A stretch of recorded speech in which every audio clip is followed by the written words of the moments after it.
Сама шарлотка. Відому з 9-го сторіччя. Я думаю, що ми всі обожнюємо запечені яблука. Цілувати так. Яблунева куля. Теж, в принципі, непогана штука. Це лише неперевірена підозра.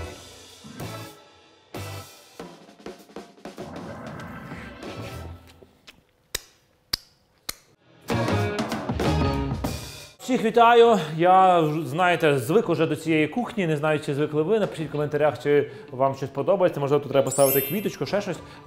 Це дуже важливо для мене, бо я переживаю, коли відбуваються якісь такі зміни. Сьогодні я хочу також, щоб і ви переживали. Я хочу, щоб ви також поготували і щоб ми сьогодні зробили один челендж або один виклик, щоб ми зробили дещо краще, ніж сама шарлотка. Я знаю, що кожна людина обожнює шарлотку. Я певний, що ви, коли готуєте шарлотку, то насолоджуєтесь. І я насолоджуюся, це смак дитинства для багатьох, але є один рецептичок з яблучками, і ми зможемо зробити яблука смачнішими. Я буду це робити за допомогою моєї парової печі Panasonic. Ми з нею вже багато пройшли, і вона вже 2 чи 3 роки я вже збився рахувати. І ви знаєте, що вона зі всіма моїми задачками справляється і нічого не говорить. Вона як такий, як гарний домашній кіт. Дуже приємний, милий і зовсім не заважає, а тільки допомагає тобі жити. Власне, що нам треба? Нам треба вершкове масло, цукор, яблука, тісто і ромашка. Ромашка – це, звичайно, моя спеція. Якщо ви боїтеся яблуко з ромашкою, то не додавайте. Але я особисто це зроблю і додам. Все, що треба робити – увімкнути гарні емоції, поставити вподобаєчку, поставити дзвіночечки, поставити коментарчик і бути готовим насолоджуватись. Що я буду робити? Я буду чистити яблука і буду просто їх потім нарізати. Для того, щоб приготувати пиріг, на ось таку гарненьку форму мені потрібно приблизно 15 середніх яблук або це 2 кг яблук. Беремо яблука і їх просто чистимо. Це важливий момент. Зазвичай ви знаєте, що я яблука не чищу, бо вважаю, що цього не потрібно, але тут нам треба це зробити. Ми спочатку яблука підпечемо, зробимо їхню структуру м'якенькою, а після цього додам до них ромашки і цукру, і вони в поєднанні з ромашкою, цукром і вершковим маслом, вони будуть як губка, дуже ніжними, дуже соковитими, і захочеться їх просто як цілувати. Так. Побачите, цей рецепт вам обов'язково сподобається і обов'язково його зробіть, приготуйте. Оці шкірки, їх не треба викидувати, з них можна буде щось зробити далі смачне. Отож, 2 кг яблук, і нам треба їх всі ось так гарненько розрізати на такі половинки. Це дуже важливо. Якщо у вас буде велике яблуко, то воно в форму просто не стане. А якщо у вас таке невеличке яблуко, це те, що потрібно. Тому треба дивитися, яка у вас форма, і під цю форму вже обирати яблука. Ну, власне, я всі яблука порізав. Я називаю ми, бо мені здається, що наче ми разом це робимо. Тепер треба 100 грамів вершкового масла, треба, щоб воно було тепле. І ось так гарно, дивіться. Зробимо. Просто розітремо по всій формі. У мене є підозра, що так можна робити і з грушами, але це лише неперевірена підозра. Тепер 200 грамів цукру.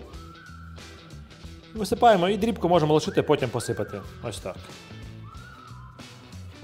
Також гарно, ретельно. Розтираємо вершкове масло, точніше не розтираємо, так розкладаємо його по всій формі рівномірно.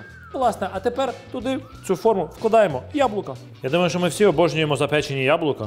Ну і це точно, я не пам'ятаю, чи я вам про це казав чи ні, але коли вишукував і шукав українські автентичні десерти, виявилося, що в Україні ми дуже обожнюємо їсти просто запечене яблуко. І такої традиції я ні в Італії, ні в Англії, ні в Франції не знайшов. І це для мене був шок. Тепер беремо яблука, вже такі вони гарні, золотаві, подивіться. І відправляємо до парової печі Panasonic, температура 180 градусів на 1 годину. Але дуже важливо, яблука бувають різної соковитості. І інколи буває так, що рідина просто піднімається і витікає. Це дуже важливий момент, тому вам треба ставити і контролювати. Перший раз приготуєтеся, зрозумієте, другий раз буде легше. Полетіли.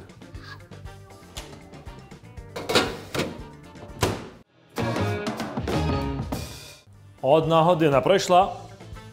Дістаємо яблука.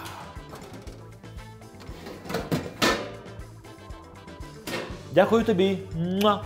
Подивіться, що сталося. Забагато рідини, треба просто взяти і її вилити і далі готувати яблука. Але в мене наче вийшло все норм. Рідина із яблук, сік, власне, поєднався з цукром, з вершковим маслом, і у нас вийшла така гарна суміш. І тепер кожне яблучко, воно стало як резинова гумка. Це означає, що вона в себе всотала всю солодкість, всю кислинку і всю вершковість. Божественно, божественно, прекрасно, прекрасно. Тепер беремо ромашку і посипаємо ромашку. Ну, якщо ви боїтеся і не хочете ромашки, якщо ви хочете бути більш класичними, то, звичайно, кориця або ваніль, вона зробить дуже круту штуку. Ну що, тепер я відставляю яблука, нехай воно трішки постоять. Візьму тісто, листкове дріжджеве, воно вже в мене підрозморозилось, поки тут все готувалося, навіть трішки забагато. Нам треба його розкатати скалочкою або руками, або як вмієте.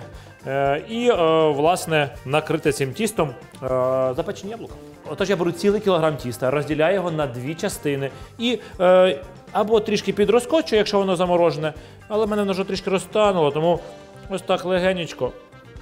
Воно має бути товстим. Якщо буде тоненьким, то яблука випаруються і тісто просто розірветься. А ми цього не хочемо. Ось і в цьому ідея, чому воно має бути трішечки пухкеньке. Ось таке в нас гарне вийшло тісто. Яблука трохи охололи, але ще гарячі. Вкладаємо зверху. І ось так гарненько підгортаємо, підгортаємо. Тепер так виделечко робимо класичну технологію, відому з, не знаю, з 9 сторіччя. Яблука будуть так підкипати, рідина буде пара так підтискати тісто. І тісто, якщо ми зробимо виємочки, то воно підніметься, у вас буде не пиріг, а буде така куля. Яблунева куля. Теж, в принципі, непогана штука, але все ж таки би хотілося б гарний запечений яблучний такий, ну не знаю, напівпиріг. Тепер температура 180 градусів, як завжди, відправляємо до духовки і чекаємо 1 годину. Ми почистили яблука. Тут у нас очистків, ну десь грамів 300-400 вийшло, ну досить багато. І я знаю, що з них можна приготувати. Відправлю це до черпачка або до сотейничка і зварю такий гарний яблуневий напій. Ось це я собі трішки відсиплю, залью водою, додам цукру і поварю хвилин 15-20 і буду це пити. Маю тут росте розмарин. Я зірву трішки, додам розмарину. Буде яблунево-розмариновий напій. А тим часом, я думаю, що пиріг можна діставати.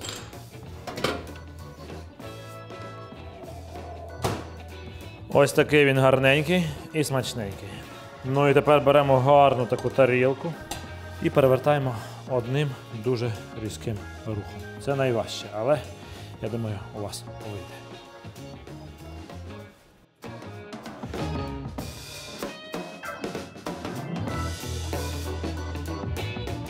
Чи бачите ви те, що я бачу?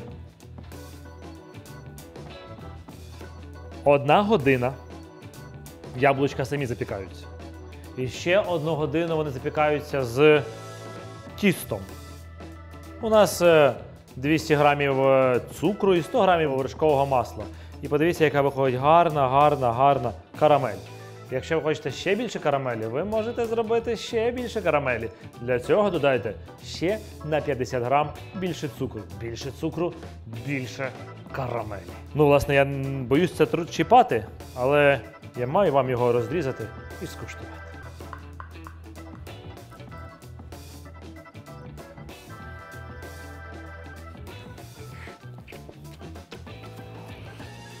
Якщо хочете додати морозива, додавайте морозива, воно спрацює. З вами був Євген Клопотенко і дуже смачний рецепт. І вже дуже скоро ми зустрінемось з новим чимось смачненьким.